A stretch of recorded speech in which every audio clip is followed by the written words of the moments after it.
Hello, and welcome to Decorating Pages podcast. I am your host, Kim Wannop, and I have a special episode here for you today, presented by Disney Marvel for your Emmy consideration of Wonder Man, for outstanding production design for a narrative program half hour. I'm talking with production designers Chao and Michele Yu, and set decorator Lizzie Boyle, about their magnificent series, Wonder Man. And I will say it, in the beginning of this episode, I told everybody to watch it when I saw it because I just really loved all the Hollywood behind the scenes with just that touch of Marvel in there, and just really great performances of what it's like to start out in Hollywood, I thought. It really gives us a Marvel story through the lens of Hollywood. And if you're listening to this as an Emmy voter, this is exactly the kind of work I hope you'll take a closer look at. Wonder Man isn't just a Marvel series with superhero moments. It's a show built around characters, around Hollywood and Los Angeles, and those strange little details of trying to make it in this business without completely losing your mind sometimes. They captured some really great details of the process of being an actor trying out for things and some grittiness in Hollywood. So Wonder Man is also, of course, shot in Los Angeles, and that matters. It is great to see LA being played in LA. LA for LA, isn't that something? From Hollywood apartments and historic buildings and theaters, bars, the streets of LA, it really has a lot of corners of the city that hold so much entertainment history, and it becomes part of the story. Cindy, Michele, and Lizzie walk me through Simon's apartment, Trevor's faded glory world, the behind-the-scenes sets of the shows, Marvel's DODC prison, and practical explosions, talking about VFX. We just really work through the whole show, and they had some really great sets for this series. And yes, we talk about that episode that went black and white in post, and they didn't know. And as a decorator, that definitely gave me a little bit of a heart attack. So please take a look at this episode on YouTube to see the sets that we are speaking about. So for your consideration, Wonder Man, for outstanding production design for a narrative program half hour. I hope you enjoy. So I contacted you because I whipped through this series. I couldn't stop watching it. I loved it. I think I loved it because it wasn't like so superhero-y. Like there's a real story here. And I love anything behind the scenes of Hollywood. I just love that we can capture that and give people a peek into our world and be able to share the craziness and how non-glamorous it is. And I think you guys, dressing and design-wise, just did a fantastic job of really capturing the reality, especially in like not dingy Hollywood, but like realistic Hollywood. It's not all glamour and everything, and these poor actors have to go through so much sometimes. It's a sin. How did Cindy and Michele, how did you two come into this? Well, we had previously worked with Destin Cretton on American Born Chinese. Mm. And I feel like we had just, not too long ago, had just finished that project. And he reached out to us and was like, hey, I'm putting you up for a Marvel series. It's not your typical Marvel series. It's going to be something that's more grounded. And he, described the show as, you had just lovely described it. And we were like very excited. And he was like, we want to show the grind of the behind the scenes of Hollywood and showcase LA. And, both Michele and I and Lizzie.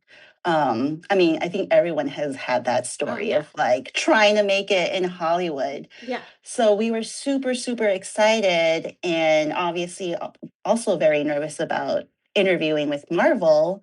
But when we interviewed with them, we put together a deck of images and basically pitched them the look of a show that we are familiar with, and pitch them, you know, locations that we used to hang out, like, while we were trying to make it in Hollywood. And it was fun. It was fun to be able to pitch that to Marvel, and they loved it. And, he reached out to us again a few days later, or maybe a couple weeks later, and both Michelle and I were like, "Oh, he's probably telling us that, they went with another designer." But we got it. And we were not expecting that, and we were just so thrilled. We were so thrilled that they went and, went with our story and went with our look that we pitched.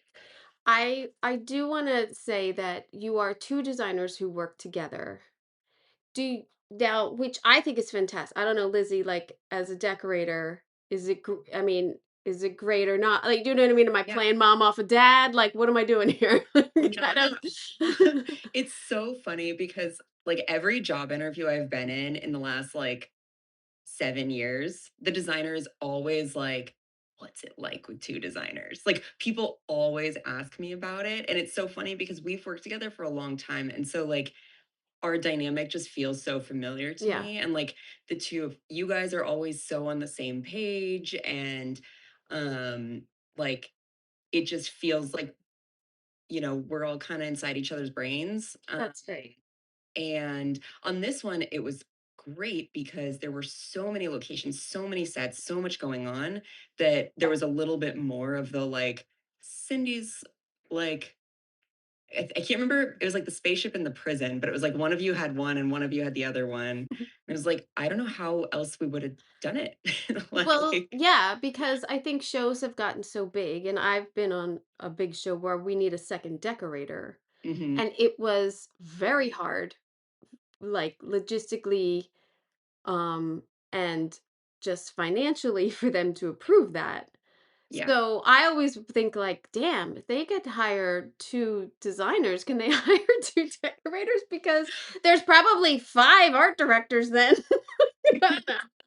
But it's great. I think shows have gotten way too big, especially in television and turnaround and everything. I really applaud them for having the sense to have two people for something as big as this. Yeah, and I mean, to be fair, this show actually was pitched to us as one of Marvel's smaller shows, and we still needed that many people Yeah. because we were literally like so many locations, and towards the end, we had so many double up days Ugh, on space. top of like builds and everything. It was such an ambitious schedule, like from beginning to end. And it was great to have like the double team. So you said you did this before and after the strike, so 2013. And Mhm. how much prep did you have? Can you remember that? So I remember that Cindy and I were hired, I think, on the tail end of November 2022. Yes. It was the same year that we finished American Born Chinese, and that was all 2022. Went through the holidays. We were hired like right around the holidays. Lizzie would have started not too long after that. And then we were up and shooting by March. So Mhm. like 4 or 5 months prep. But I look, well, think, you had holidays in yeah. there and everything, so. Yeah, I feel like proper prep was really just January and February and part of Mm. March. And and then so you had 8 episodes. Did you do 10 shooting days per episode? Oh gosh, I that feel I like we remember. It were, must have been, I I think it think was 8. it was 8, I think. 8. Okay. Yeah, Well, I say 10 because it was so many location, like so I much. know. Well, Yeah. But that was yeah, honestly, 8. I mean, yeah. eight's pretty is normal, but I thought you'd have more. I No. mean, it's Did we not. have more Still for been the more for you. first two episodes? Maybe we had more. We probably had more for the first 2, Did you maybe. cross? I don't know. I feel like despite the ambition of the show, any time that we maybe should have had more, we didn't. But I think that's true of every show these days. Yes. Yeah. Did you cross board like every like 2 episodes, or was it singles? No, Um, we crossed board. yeah. Yeah. Yeah. Because we had 4 directors in blocks of 2 episodes each. Yeah, Um, it was nice though, because like once the strike was over, we did have, I think, at least 4 or 5 weeks more prep Right. to do Nice. to do Get you the back into it. next, to finish it off, because like some of it changed, some of the sets changed, and they were giving us like that grace period to re-prep some of the stuff. Yeah. Yeah. Yeah, so that was nice. There were some episodes too that had, we had very early scenes shot at the Vidiots Theater that needed to be in multiple episodes. So we had some director crossover on. Oh, that's nice. Way early. Yeah. I like when we did that. I forget what we did that on, but I was like, ooh, it's like Game of Thrones style. It's like the sets dominate. Like, shoot out this whole location for the whole series. Done. Mhm. Shoot this all out. Done. We're not going back there. I don't have to redress it. I don't have to go back to these people's houses and take all their stuff out again. Yeah. Um, For some actor availability, I think we had to go back to some of the sets, like oh, our DODC offices. How many Yeah. times did we go back there? I feel like that was one of the sets we kept on returning. Yeah, well, that was Right? trickier. That was trickier too, though, because that was in so many episodes that it didn't really make sense to shoot it all out because Mm. and you sure there's some DGA stuff in there of like that's a little bit too much crossing. But yeah, there were some actor availability. We did kind of both. We did both. We tried to shoot out locations as much as we could, and then some locations we thought we would go back to and then weren't able to. I'm thinking of Trevor's apartment, and then we had to. Oh, that's a bummer. You had to go back there? You had to redress that? We would have had to. Oh, you had to. Oh. But they found a way to avoid it, but we ended up having to build part of it on stage Oh. instead. Yeah. The first episode to me is so painful to watch him as this one line guy try to develop a backstory and like ask for a prop and like total fucking nightmare. He's going on set for an AD, for props, for so he wants a set. I mean, it just killed me and cringed me so much that I was like, oh, I'm in. Whatever this show is, I'm in. And the actor I thought did so well in it. But for you guys, you're building like stories within the story, which is exciting because you get to go beyond your genre, which is nice. So here we're looking at the first scene where it's like a college lecture hall kind of, and then you also show some behind the scenes. How was this like just built your, was this another set that you had to turn into this so that you could like This was a bit of a Frankenstein. We salvaged a lot of set walls here and a lot of pieces, the windows and things we salvaged from another show.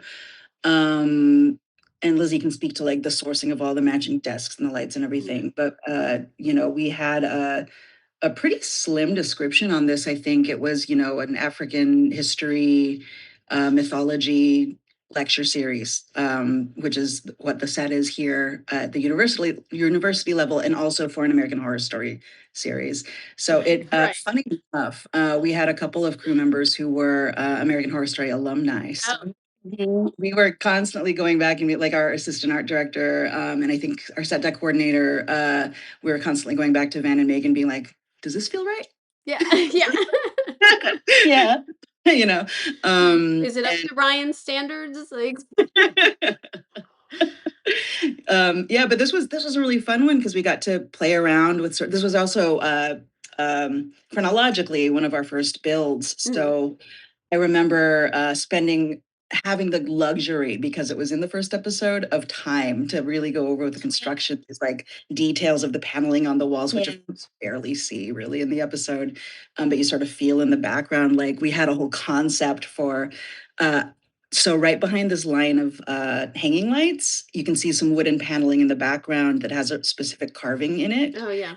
Had a whole we had a whole thing theming this out for sort of like occult extraterrestrial imagery found in like carvings and cave art and things like that. So we That's fun. put that all in there.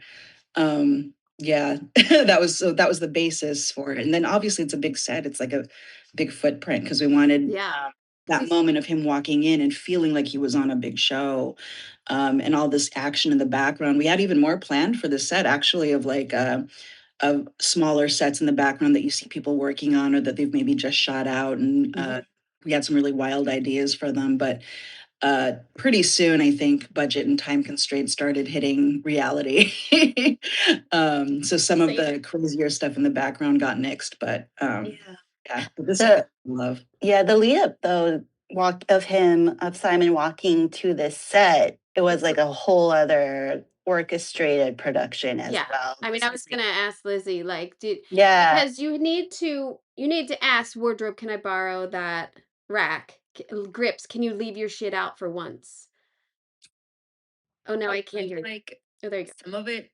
some of it was us borrowing stuff, but a lot of it was us just like getting our own matches because otherwise you don't have control over it. So it was like, I think we borrowed a wardrobe rack once and then it was like, okay, we're not doing that. We'll just get our own. Like they need this stuff. And like I remember going through like our best boy grip, Chewy, he like took me on a golf cart and he's like showing me like, okay, this is what this is what that is, so that I could put in my own grip order that was like the set dressing grip stuff. And like it was a lot of coordinating, figuring out what are we sharing, what are we getting, how do we make sure that everything looks right. You're also like you're creating something in front of the professionals that do it every day. So you're like, I really don't want to mess this up. Like if it looks stupid, the people who think it looks stupid are going to be right there, know? I mean, I've found like carts, like people's like their flag carts and stuff like that. Like that's good production value. Or like Totally. on set guy, leave your cart here. Like like that. Yeah. Recreating crafty is always very sensitive because you don't want to be nicer than your own crafty. Right. You don't want to look dinky unless it's sort of scripted like that. So I have found doing crafty is actually kind of like, I don't want to show the guy up, but you could spruce it up a little, man. Like you could get some levels in here and stuff. But yeah, no, you guys did a great job showing the behind the scenes. And it's always funny with crafty because then it's like, oh, is this the real one? Yeah, Just then have to everybody dodge everyone. You know what? A prop guy a long time ago, on a kids show, he told me, you know what I do? He had like hot, like pepper salt or something, and he would shake it. He would shake it on all the food, and he'd be like, "That'll teach him never to eat my food again." That's what he used to do. That's what That's funny. It's like training puppies. Yeah, yeah. Yeah, they were kids. It was like a teenage kid show. Nice guy. You were nice enough to show some of your working drawings and renderings. So we are looking at your rendering. What program are you using for this? SketchUp? Is this SketchUp? I don't know. I think this was our doing some of the rendering for us here, or all of the rendering for us here. Yeah, it definitely wasn't SketchUp, but shoot, now I don't remember what program she was using. Yeah, it's nice. It's nice and spatial and everything. Yeah, she was incredible. I mean, we had such a tight and effective crew on this. Who was that? Would have been Catherine Sharpless, Nice. that designer. But we had on the art department side, we had me and Cindy, and then we had our supervising art director Jackie Kay, and we had an art director, and we were able to swing two assistant art directors. So at the first half of the show, the first four episodes, Scott Engie was our art director. The second half of the show was Ryan Brett Puckett. And it was first and second half because of the writer's strike that came in between. But that was our kind of like, hit and run, super effective team on this, and two set designers that we were able to carry pretty much the whole show. Oh, that's good. And one graphic designer, and then we would bring in day players for like a week or two at a time. Lindsay, did you have your own graphics person sometimes, or? Maybe for like a couple days here and there, but mostly not. Yeah, it's hard. It's hard when there's a lot of graphics in the show. I was going to ask later about that. Simon's apartment is a build, and it is so typical Hollywood, like first apartment. It's great. It's great.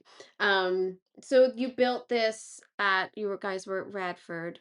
Tell me a bit about your color choices for him and research. Were you researching any empty apartment? Yeah, I mean, this was like the very first set that when we came on, we were designing, and I mean, we were just like going back to all our, our friends living in Hollywood. We would figure out where Simon's apartment would logistically really be in Yeah. Hollywood. And we decided it would be in East Hollywood because it's, close to areas that he would walk to late at night. He could hop on the metro if he wanted to. Like it just seems like the best part of Hollywood that steps away, but still realistic of where people would live when they just are starting out. But we had a funny Yes. we had a funny triangulation that we Yeah. locations people, and it's incredible because they actually found because this is the set build is a match to an exterior that's in Hollywood actually that the locations team found for us, and we were telling them our ideal in story geographical placement for his apartment is a triangle between the Walk of Fame, Hollywood Forever Cemetery, and Jumbo's Clown Room, Yeah. just like that. Yep. So, yeah, and that's exactly where they found it. So Yeah. it's like, yeah, I don't know how much more iconic Hollywood apartment you can get than that area. The one thing though, because I feel like, did all of you live in Hollywood when we first got here? Did you guys know? No? Mm-mm. No one? Koreatown. So like Koreatown. Yeah, that's clo- adjacent. I lived Selma and Schrader, which is basically Wilcox and Selma. So which was just a cement box. It was a studio, and it was, and then you start to like go to friends' houses, and you're like, oh my god, there's like Spanish design, and it's cheap. Like, and then you have all these great details in these really old apartments, like the arches and the Yes. crown moldings and everything. So it's an opportunity to really throw those in there and then kind of like cheapen it up too. Yeah. Yeah. So you guys did a great mix of that. It's great. Yeah. Really, I was going to say one of the really fortuitous things about the process of prep in this particular part of the show is that we were at the same time as we were designing Simon's apartment and starting to decorate it, we had also already scouted for Trevor's apartment in a lot of areas, including in Hollywood. And, for many reasons, we ended up putting him in Koreatown. But we got this crash course with our locations team as we were designing this apartment of so many, like I feel like dozens of uh, LA apartments. We got a refresher course on the interiors. And this apartment uh, there was a lot of inspiration we pulled from one particular apartment building that was a historic apartment in Hollywood. And I can't remember the name of it now, but it had a lot of these sort of cove features and rounded corners and things like that. And we were like, this is the right feel. We really want to bring this in. And we also wanted to have the feel of an older building with the plaster walls and knowing that Simon was going to be a character who wasn't really into decor, Yeah. like the palette of this, like from the very first pitch deck, uh, we kind of coded Simon to these darker, steely blues and grays. And we gave Trevor all the warm colors and all the oranges and sort of terracottas and things like that, and really rich jewel tones. And for Simon's, because he's just a guy who is not paying attention to making the space feel nice and lived in, and he has key pieces of art on the wall that are important to him, but as a whole he's not interior decorating here.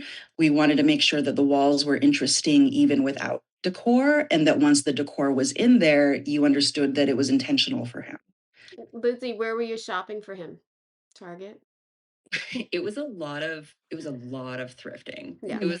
It was so much thrifting because it was like we're kind of imagining that he's just like inherited this stuff from like random roommates who moved Yeah. away and like left a table or like found a couch on the side of the street and like that just that mishmash of stuff that you accumulate and then you're like, why do I have it? Yeah. It's funny because it's like looks so empty, but it takes a lot when you only have a few things in No. there. You're like, Yeah. you got to make sure you really like It's that. much harder to choose one vase on a shelf Mhm. than it is to fill the room. It's much the pressure of that one vase is like Yeah, incredible, for at least for me. totally. I also feel like I have to applaud that you didn't have rugs because Mhm. always everybody wants a rug and sound and whatever, but mostly you take them up and then they just become a pain in the ass. But I like that you guys showed the floor. I like that you didn't have to like, you know, see a rug and what is it more decorated than just, you know, a dude sitting there on his Yeah. sofa or on at his table or, you know, doing his setup and have an oriental there. Yeah. Well, Yeah. Wait. sorry, the first scene in the apartment, he's like going through a breakup and his girlfriend is taking her stuff away. So we really wanted it to feel like, you know, any like warmth or decoration or anything nice about this apartment is like leaving with her. Yeah. And then it's just he's at this low point. It's cold. Yeah. Yeah. He's alone. But yeah, but there's, you know, there's evidence of like his character still there, which is nice. It's like completely ripped of or void of, you know, character. You still have like some pattern, a little pattern sofa in there and everything, which is nice. I love that couch. I Yeah. have like a special place in my heart for that couch. I thought it was so pretty. Yes. It's a nice Yeah. pattern. Story wise, we were like, he got that from his mom. That's his mom's couch. Yeah. Yeah. Yeah. And the patterns and everything. It just added a little bit of like charm, you know? Yeah. A little bit of a character. Like Simon's a no frill person at all. Like, Yeah. That was a really great find. Well, yeah. I'm sure, Lizzie, you had this really nice blue behind there. It plays off of it really nicely too. You got a little bit of subtle pattern in there, which is really nice. Speaking of his mom's, now I'm assuming that was a complete set because he had to destroy that whole table. Yeah, that was a build. The rest of our house was a location that we did a lot of work on. But just in terms of the layout, we needed a kitchen where there wasn't a kitchen. And also, of course, we were going to do this stunt. So we built her new kitchen. Mm-hmm. And you have quite a bit of overlay with like special effects and you know, the visuals and everything. Can you talk about like working with them and like parameters? Like that island to me was like, oh, it might be a little bit, is there something going on with that island? Like I kind of spotted it in the beginning. I'm like, there's nothing on, is there anything on it? Like I was like, oh, what's happening? This is crazy. Just a lot of It's explosives. a good scene though. It's like He sniffed it out. scary. It's a scary. Yeah.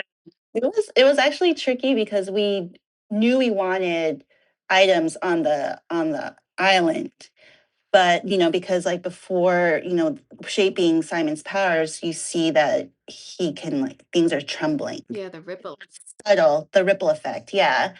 But we also like didn't want to overload the island with so much stuff Yeah. because, you know, you got to think about like when this stuff explodes, it's going to go everywhere. And Well, the amount of things we would have to like reset, you know, didn't really, you know, fit the budget as how well. many builds, how many did you have to practically blow that up? I thought it was all visual. No, You no, this did? was practical. Oh my Practical God. augmented by VFX and How the many times did you do that? I feel like we had 3 takes, didn't we? I Oh, think we only had three counters built. I I was kind of like, well, did he just leave? Did he clean up? Like, did he clean up his mess? He left. I know. It hurt me that It he did. left, but I was like, you know what? He's the bratty younger brother, and he's like used to this being the dynamic. Well, That's the explanation. I mean, as an older brother, I'd be pissed. I gotta Yeah. clean this up for mom, and it's heavy. That looked like that's a marble. That's like that's a lot to clean up, man. You know, I mean, I imagine there's a deleted scene somewhere that he called his mom after and apologized. Yeah, I probably to the mom, but not to the brother who had to call. no. Um, But you understand why the older brother, why Eric is pissed at oh him. yeah, I get it. I'm an older sister. I totally get it. Totally there. Um, so tons and tons of location work on this show. I mean, I, I didn't seem like location fees were a factor for this budget. You guys had so many great, like even just walking down Hollywood Boulevard or being in the bars or like anything like that. You guys just showcased so much of LA. Were there certain things that you guys brought to the table, like we really should hit this corner, or we really should have this, you know, the mural over here or something like that to showcase LA? Were there? Yeah. Constantly. I mean, we for you know, for Cindy and I, when we first hopped on, part of our pitch was we need to show parts of LA that don't usually get seen. We need to make sure that you show LA as it is, which is a multicultural city with a lot of different textures and a lot of different income levels and a lot of different neighborhoods, which is why we wanted to spread it out and not have it just be a Hollywood show, because none of us who live in LA really live our lives in Hollywood, you know, it's everywhere else. But as far as these locations, like that was absolutely the mission from the get-go, with us and with the showrunners and directors, was pick a lot of really interesting locations, places that people haven't necessarily seen, or places that, you know, in LA, there's this constant sort of threat of redevelopment, right? Of these the things that we have that are historic are constantly about to be bulldozed and turned into something else. In episode 1, we shot at Tex in Echo Park, you know, the oldest French French restaurant in Los Angeles. And of course, that famously now, in the last month, it's been announced they're about to bulldoze that and turn it into condominiums. So but we knew that at the time when we pushed for Tex to be the spot, because we talked about Smokehouse, we talked about, you know, all these other places it could be that fit that bill of something that felt a little intimate and old and interesting. And we're like, it has to be Tex. It makes sense for the neighborhood that Trevor lives in Koreatown. He would know about that neighborhood, and also just to pay homage to these places in LA that we love. And you know, we would go. Uh, Before the show even began, Cindy and I kind of came up with a hit list of field trips because we like to be a little fun about things, and invited anyone who we already knew were going to be with us on art department, set deck, and props to join us on these field trips around Los Angeles. Um, and that's like a little bit of pre-scouting on our end, but it's also just getting the vibe going of we're celebrating LA. Yeah. So. Lizzie, did you have like 3 or 4 locations a day to dress? Sometimes more than that. I that was something that early on I was like, I need an assistant set decorator because we're gonna be in a million places at once. And it was so necessary because there were absolutely days where it was like, you're on the other side of town and I'm here opening 2 units that are both on stage, and like, Right. yeah. Yeah. It's As for much sure. as we can try to clone ourselves, Yeah. it's possible. And I don't like to admit how many sets I've dressed on FaceTime. So, yes. Absolutely, like the photo, and then you're circling and Yeah. drawing little arrows and sending it back, and yeah, Yeah. totally. And it's you know, you want to shoot in San Pedro and then Santa Clarita the next day. You want to do those things. So, it's just physically impossible for us to do them sometimes. But Yeah. yeah, in watching it, I was like, oh, if they're on that street and then they went inside and then they did that, that's like she had at least 3 sets that day. Like, when you say like sidewalks and everything, you're still out there dressing things or they're changing signage or, anything and posters. And you guys had, tons of flyers and everything. And Mhm. so, yeah, no, streets are still a lot of work, Yeah. storefronts, all that jazz.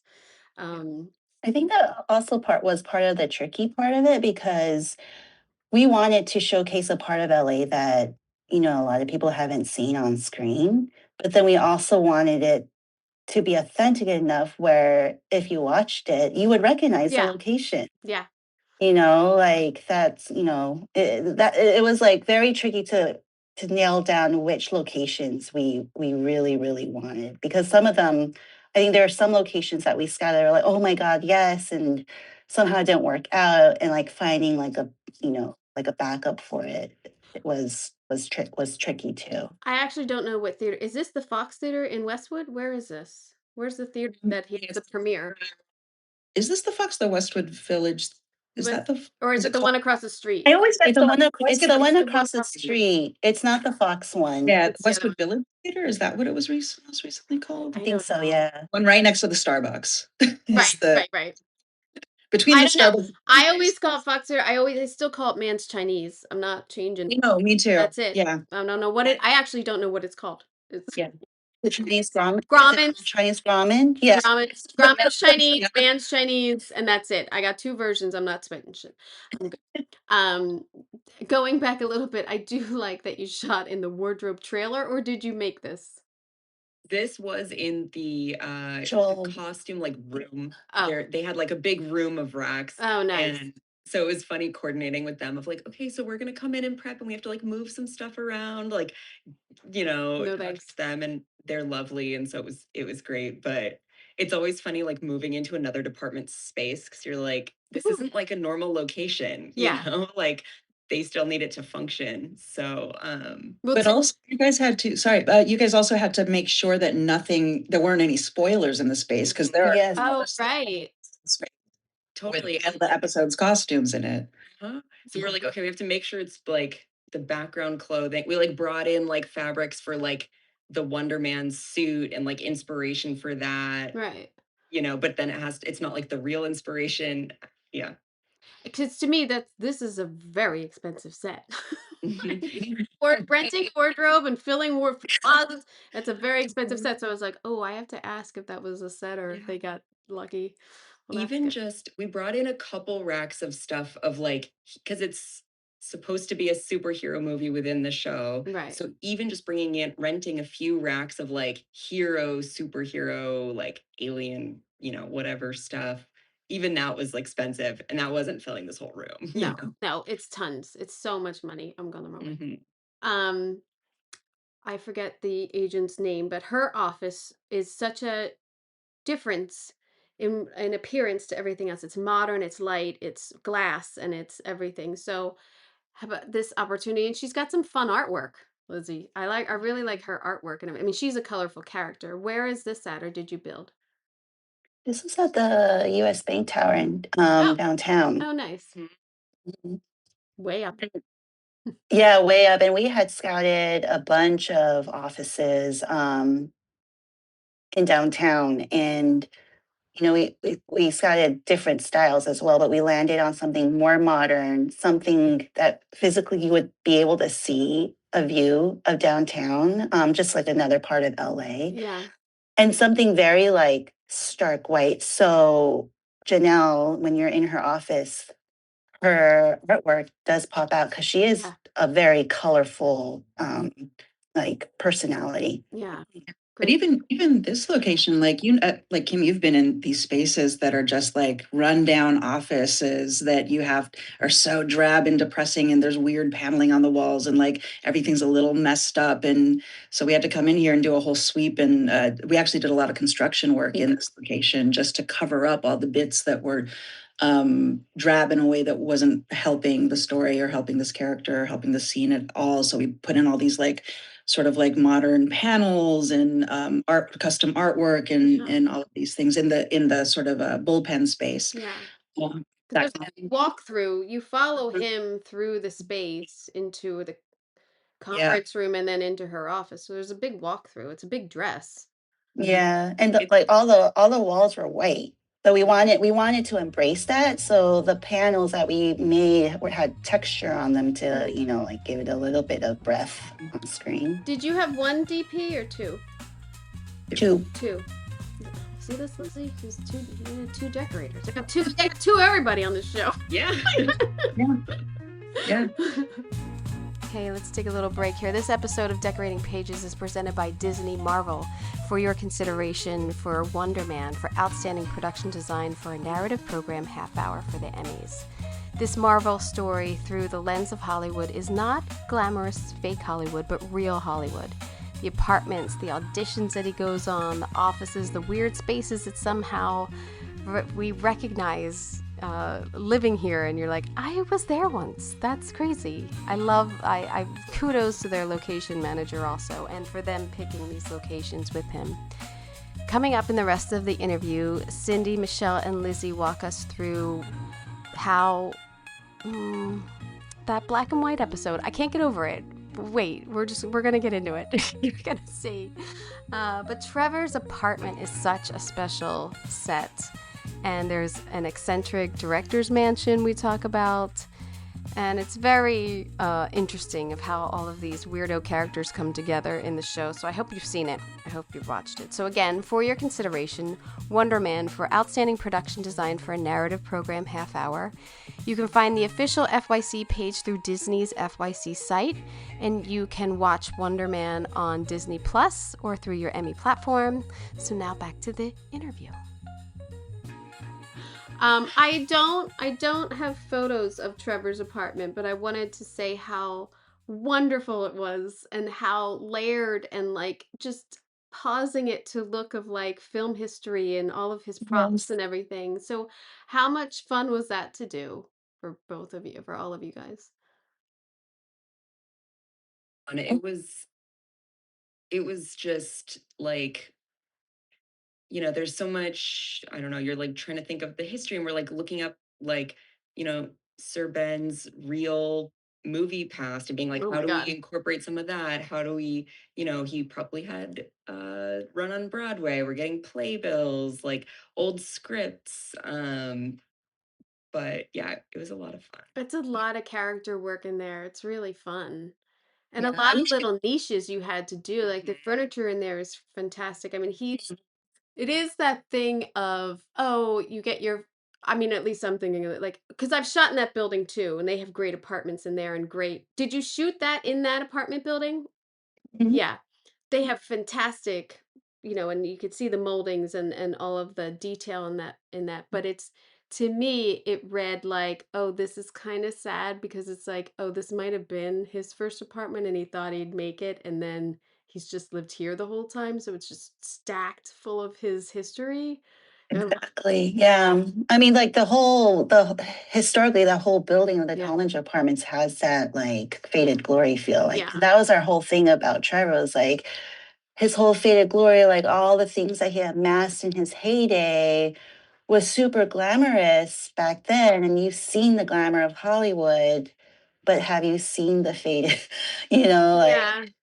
once they're gone? And we really wanted to capture that architecturally because what the Talmadge has is like that beautiful, like entrance, Yeah. that roundabout drop off, and it's just very epic. And you walk in there, and you just know that like this lobby had its heyday with security and probably someone greeting you, and I believe they still do have that. But Yeah. it's just That little guard office there. yeah, but it's just not updated. It's, like they don't use real flowers. It's like fake flowers that have probably been faded over the years, and it's I still mean, the same. I've shot there at least 3 times, and that swarm of flies in the in the lobby is always there. I Yeah. don't it's a weird thing, it's always, like, in Yeah. one spot, and it's like, what are they swarming for? Like, what's going Yeah. on? As you said, like, the flowers aren't real, what's going on? But it is It's crazy. gorgeous. It's crazy because that building was like the most beautiful, expensive thing on the block when it I was bet. Yes. I bet. producer built it for his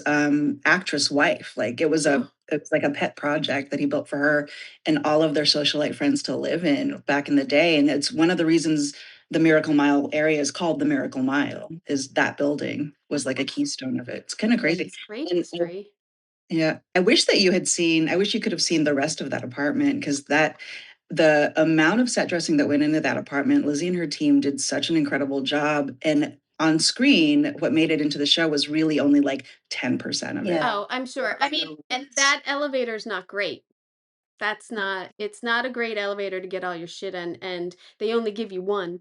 So, so it's a it's a wonderful location and it's great character, but it's a lot of work to get stuff Yeah. in there. I feel for you, Lizzie. I know that one. I mean, I feel for my team, Yeah. I'm sure there was stuff they carried up those stairs. Well, yeah. Yeah, that's not fun either. At least the stairways are wide. Yes. And then we come to this eccentric director's house, which I was like, I have shot in many mansions like that one. I don't think I've shot in this one, but going into these huge, is this in Beverly Hills and Brentwood? Where was it? In the Hollywood In the Hills. hill, oh, in the Hollywood Hills. It was Nice. actually. Oh, Beverly Hills. You like had to go through Hollywood Hills, and then you would go up this like secret Oh. road, but it was in Beverly Hills. Oh, it's a wonderful exterior and so grand when they both arrive at the door, and opening that door scene is great. Lizzie, what did you bring here to make it more eccentric? More. We did. I mean, we brought in the drapery and we brought in some of the furniture, and then like the biggest dresses were probably the study, and like getting the mood boards and figuring that out, and then the blue room with the chairs. I don't have that. I don't know if you're like see. It's like you can kind of just see into it a little bit. Oh yeah.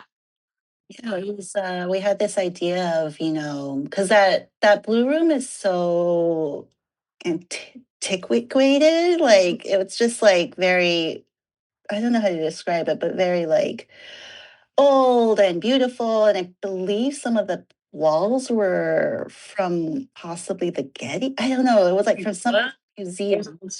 Yeah. And I mean, it was just your very standard like antique furniture in there. And we had this idea because it's such an absurd mansion.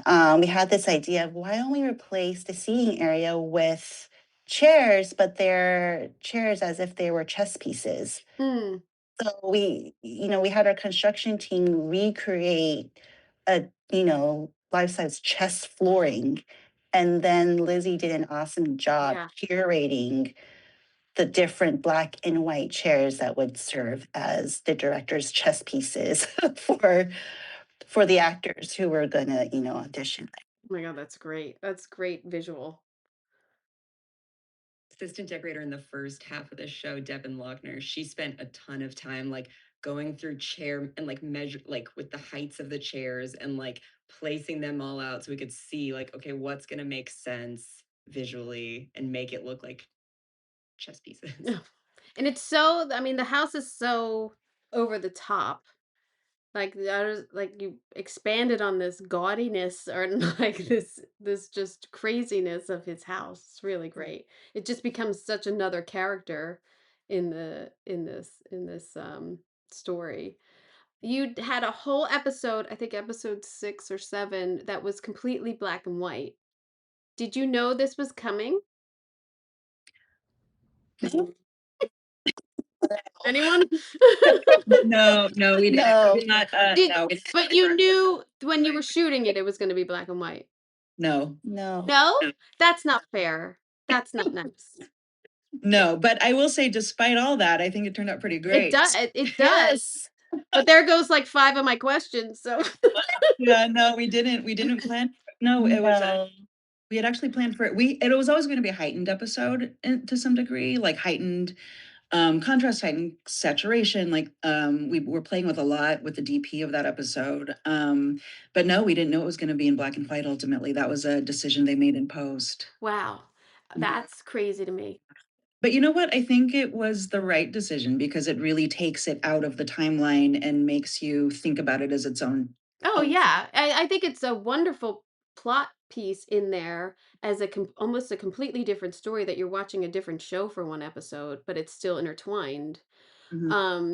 But that is what blows my mind because you have like when he's in this void and you guys built these panels and the reflection from the flooring and everything, like I would feel like that should be discussed if it was going to be black and white. I don't know. I don't know. I feel like I'm mad for you.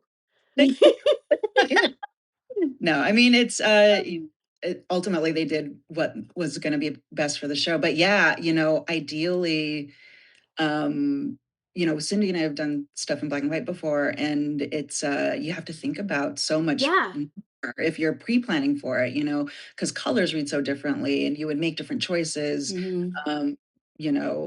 This scene with the doors and the void space, though, that was always going to be strongly a black and white space anyway. So that really sold, and it was always going to be a black void with these really bright panels. But yeah, it's interesting because there were some sets that I would love to see what the color versions ended up looking like. Like the Midtown Tonight set, that sort of a talk show, and the dumpster in the alleyway, like those were all really coated with different colors and textures than what ended up being there. So, but you know what? I think it's Oh, I think it's turned out great. I just feel It worked out. yeah. What where Thank God it worked out. where is this bar? Is this bar on Wilcox? Where is this bar? It is. in Wilcox. It's on It is Wilcox. on Wilcox. Yeah, I grew up there once. I just Okay. You See, just this is like how legit the show is. Oh, yeah. Everyone's got a story. Yeah. Yeah. I know my bars. This was at the Sound nightclub, right? Yeah. Yeah, that's what it was called, the Sound nightclub. It's not a very big club No. at all. It's like one story. They had these like amazing, Moroccan lights that would go up and down and it, would change different colors. It was awesome to see it shot. But yeah, it was like we found out actually the wood paneling in there was salvaged from one of Frank Lloyd Wright's houses Oh my gosh. and was reused for like maybe a railroad cab or something like that. Oh wow. So it was just like interesting because anytime we scouted a location, we would always find little historical Hollywood details, which added to the story about the location. So it had a lot of history to it.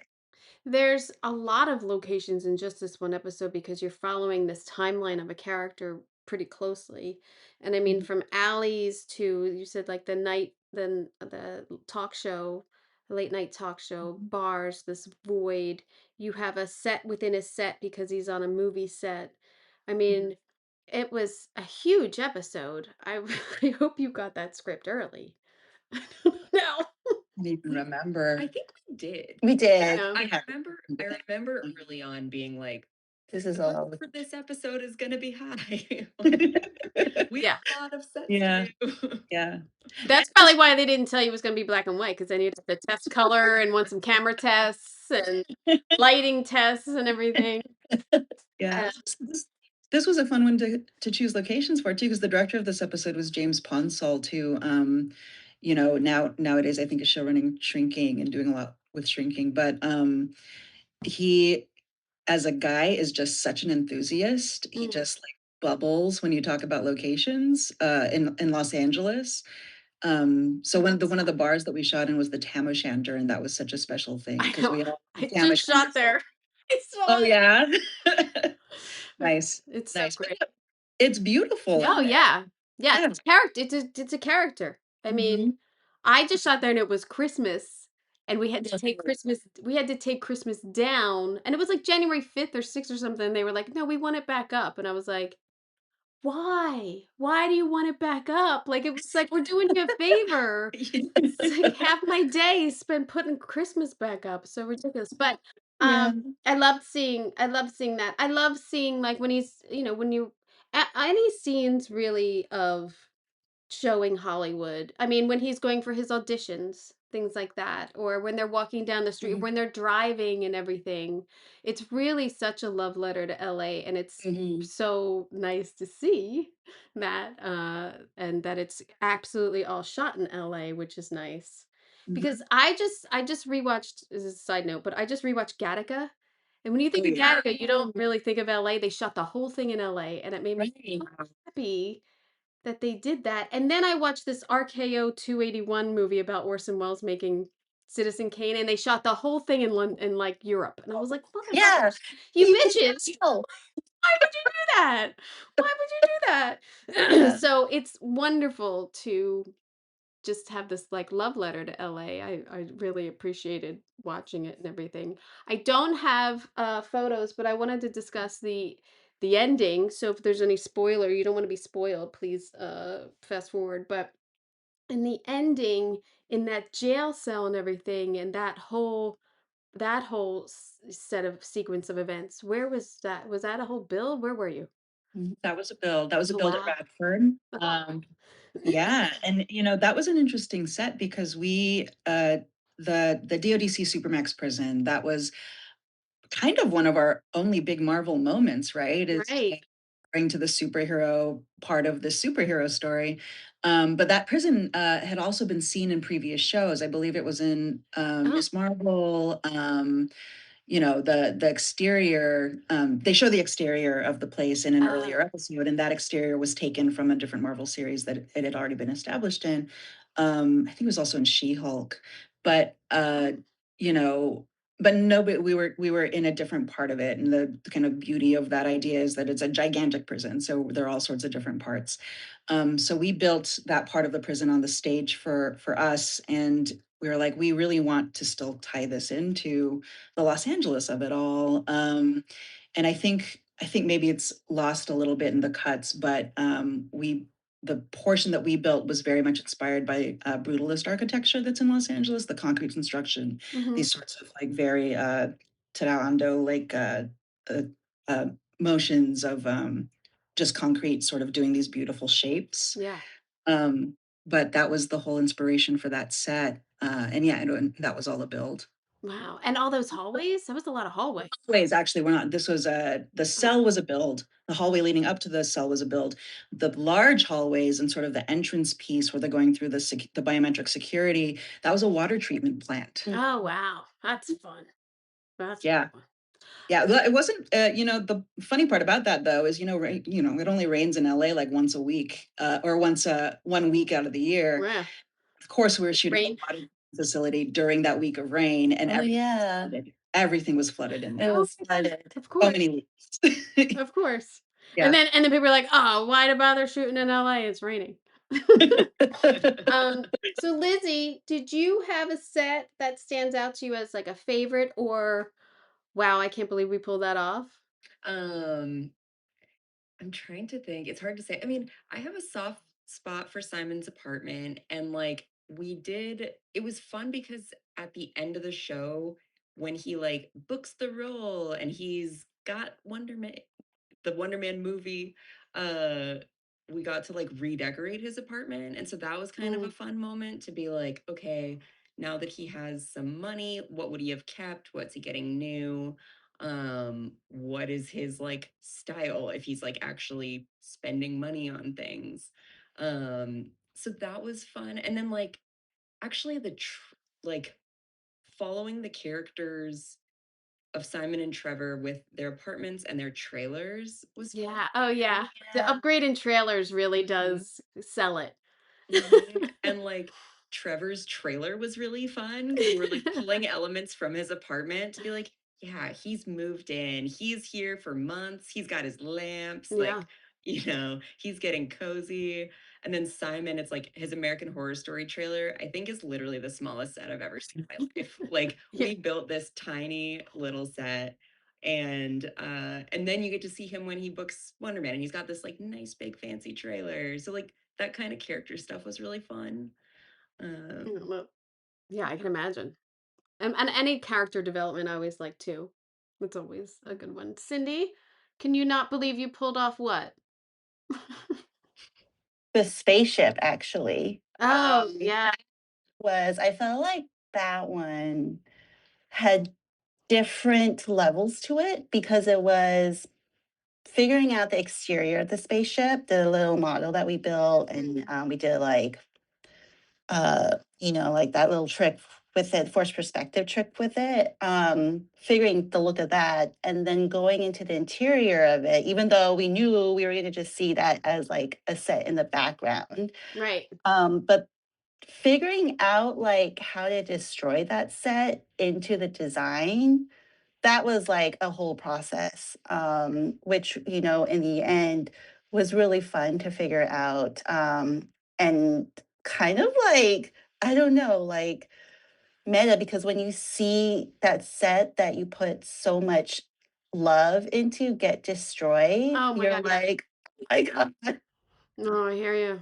see it over and over again. It was like, oh, this is like really hitting Yeah, it the hits. emotions Yeah, here. it's mental of like I created and they just don't get this. They're just getting rid of it. It's just Yeah, blow it up. but overall was fun.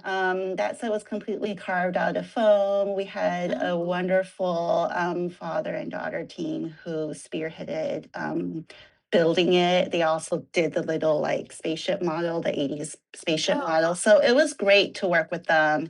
And then Lizzie's team helped um, source all the crystal buttons that were on the console. Everyone thought, you know, what is this like spiritual thing that you're building? Because we have all these like crystals and yoni eggs and like, you know, got really creative with that.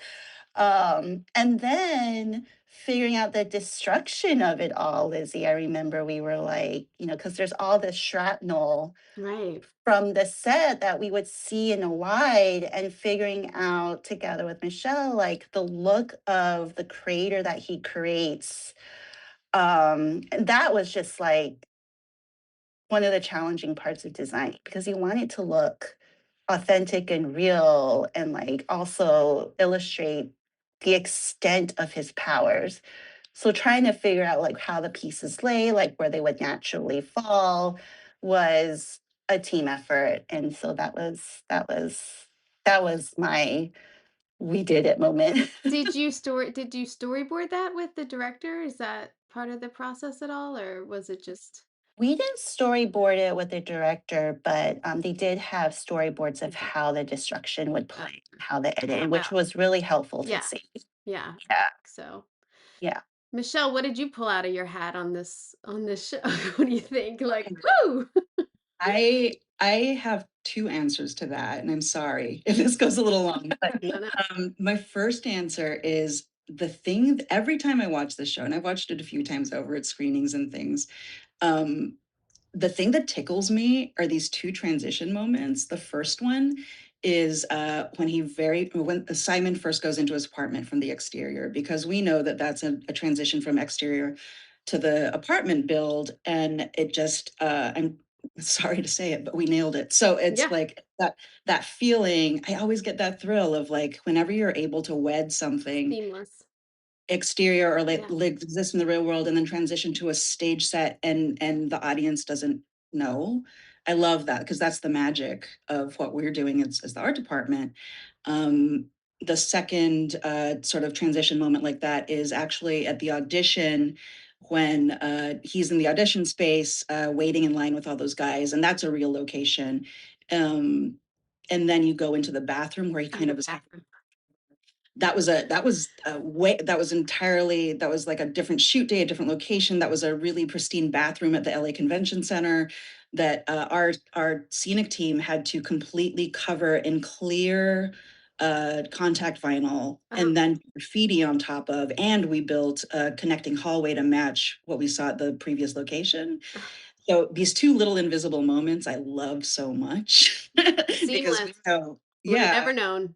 well, that's the yeah, and that's the part that I'm like, oh, we pulled it off. But the second part of this that I love so much is that I think Wonder Man is a special show, especially in the Marvel pantheon of shows, because it is so personal. Yeah.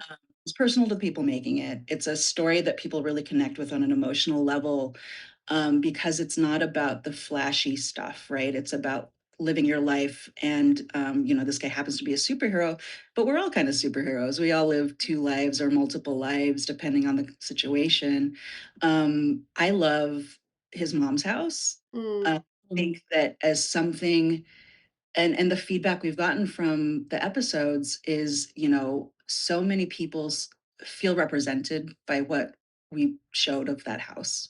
Oh, that's great. The Haitian people, especially immigrants of all kinds, love that house. And Cindy and I, of course, we grew up in immigrant households. We're first generation, and that was such a fulfilling set. Mm. All because of that reason of it really created a heart for the show. It created a heart for the character of Simon, who really throughout a lot of the season is just such a jerk He to is. so many I people. know. He's not a sympathetic character in a lot of ways, even if you do empathize with his anxiety and his struggle. Like, he's mean to people and he doesn't know that what he's doing. And then you go home with him and you realize it just adds the deeper level of things, and you realize he comes from a specific culture and he comes from a background of commute in a community that just adds a whole layer to who this guy is. And you know how much work he has to do on himself, Yeah. sort of, to be honestly, to deserve the love that everybody wants to give him. Yeah. So that's that set, though. That set, I think, is the heart of a lot of that character, and I really loved it. Yeah, it's a great set, and at least you go back to it like at least twice, and you see Mhm. different parts of it, the kitchen and the party Yeah. scene and everything. It's very humanizing, and like I said, I like this because it wasn't so superhero-y. Like these are real, like, identifiable characters, and you don't love everyone, and you really love others, and then to break away to do a whole nother episode on a character you don't even know was, I thought, really smart too, just to break up, like, oh, you're still in a superhero world, like this is still happening around everyone. So it was just very interesting season, and a lot in 8 episodes. A lot happens, kind of, just in 8 episodes. I'm assuming you don't know, but when am I watching season 2? I don't know. Every season, it takes like 2 years to watch the next season of your favorite show at this point, so who knows. But if you haven't watched Wonder Man, I highly recommend. I have recommended it to many people because it's a quick watch. It's good. It's really good. So congratulations, and it looks great. Loved it. Thank you. Thank you so much. Yeah. Thank you guys so much for giving me the time and sending the photos and everything. I really appreciate it. Thank you so much, Cindy, Michele, and Lizzie, for joining me on the podcast and walking me through the design and decoration of Wonder Man. This episode was presented by Disney Marvel for your Emmy consideration of Wonder Man for Outstanding Production Design for a Narrative Program Half Hour. So if you are an Emmy voter, please take a time to look at the work of Wonder Man, the production design, the set decorations, the LA locations, the character work that was put into this show. It's very personal and layered and completely rooted in Hollywood. Please take a look at this episode on YouTube so you can see the sets that we are speaking about. Follow Decorating Pages wherever you listen to podcasts, and please subscribe to Decorating Pages YouTube channel to see full videos of all interviews with production designers, set decorators, art directors, and the people who are creating these worlds behind the scenes. I hope you got an earful. I'm Kim Wannop for Decorating Pages.